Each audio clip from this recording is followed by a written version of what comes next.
Caroline and Thomas tied the knot not long ago. Thomas held a project manager position at a major corporation, while Caroline managed the front desk of a chic beauty parlor. Her work schedule was split, offering her several days off each week. This abundance of leisure time proved beneficial for Caroline, who was naturally keen and curious, with a wide array of interests and pastimes.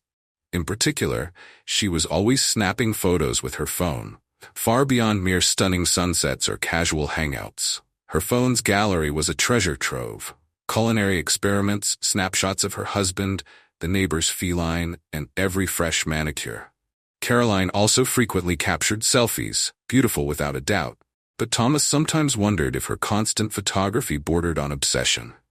However, as time passed, he began to view it simply as another one of her engaging hobbies, an aspect of Caroline he came to accept. During the summer, the salon where Caroline worked temporarily shut down for renovations, giving her extra free time. Conveniently, this coincided with her enrollment in an online course centered around achieving personal desires. It was organized like a marathon and dominated by a female audience, all delving into topics like mysticism and the flow of energies. Thomas had little interest in exploring the nature of the information presented, as he was inherently skeptical of such things. He himself would never have spent money on what he perceived as pseudo-courses. However, his wife, who earned her own income, indulged in this pursuit regardless. As part of the course, the organizers arranged a genuine lecture in the southern region of the country. All participants had the opportunity to attend and engage in an enlightening discourse delivered by a renowned personal development guru.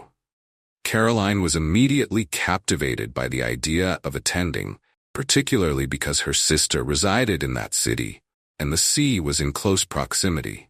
It provided a perfect opportunity for a couple of days of relaxation, especially since Thomas had not taken a vacation this year.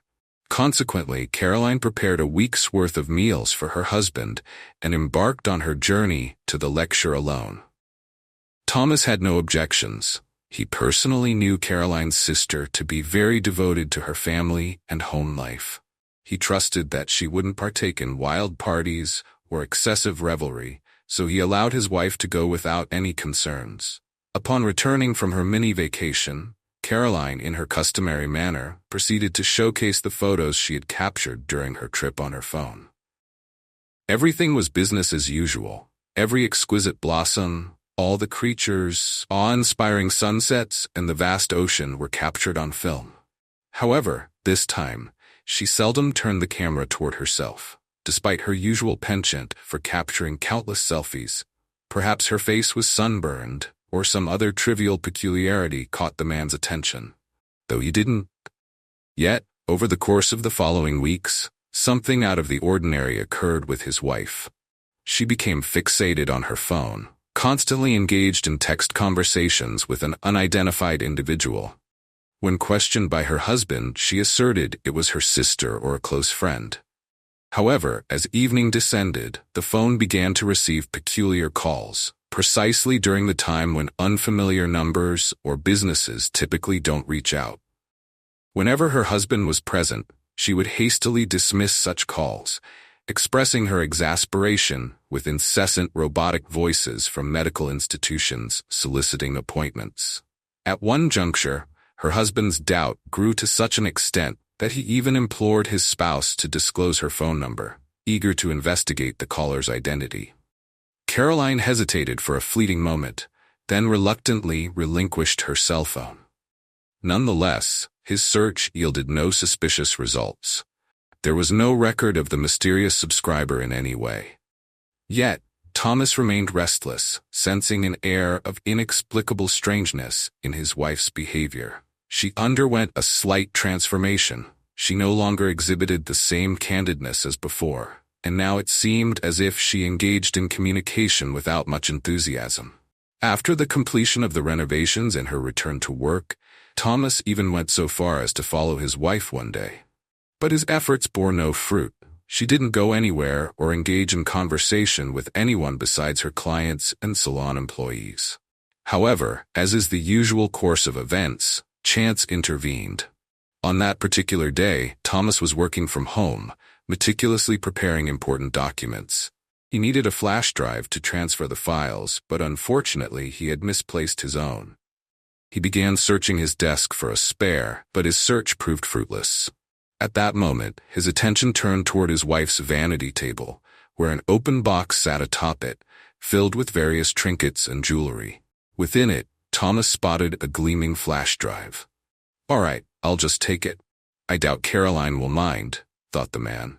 He inserted the flash drive into his laptop, utilizing it to copy the necessary files.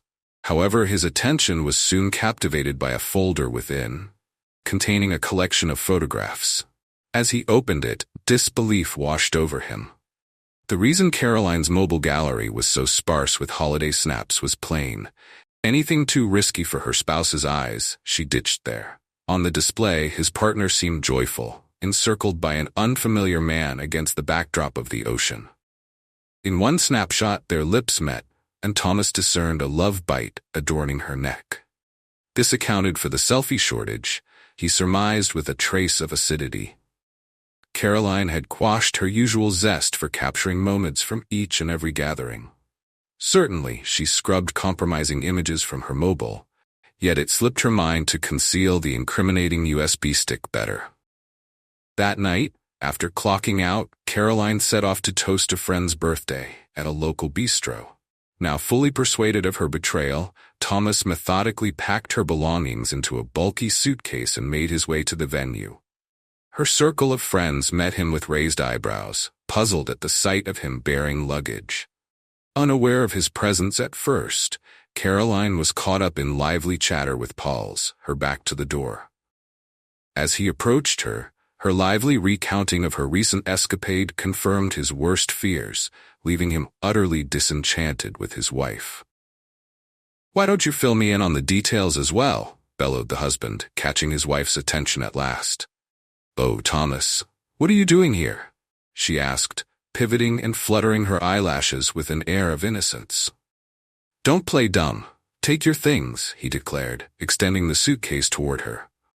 "Go wherever you please. Just don't come back to me. I won't tolerate any cheaters," he asserted, ensuring his words carried to every guest present. Caroline wanted to retaliate, but in the wake of those words, Thomas stormed out of the gathering, leaving her friends to dice the scene and decide whom Caroline would choose to reside with. Thomas wasted no time and swiftly pursued a divorce. Since the apartment belonged to him prior to their marriage, he retained ownership of the primary asset.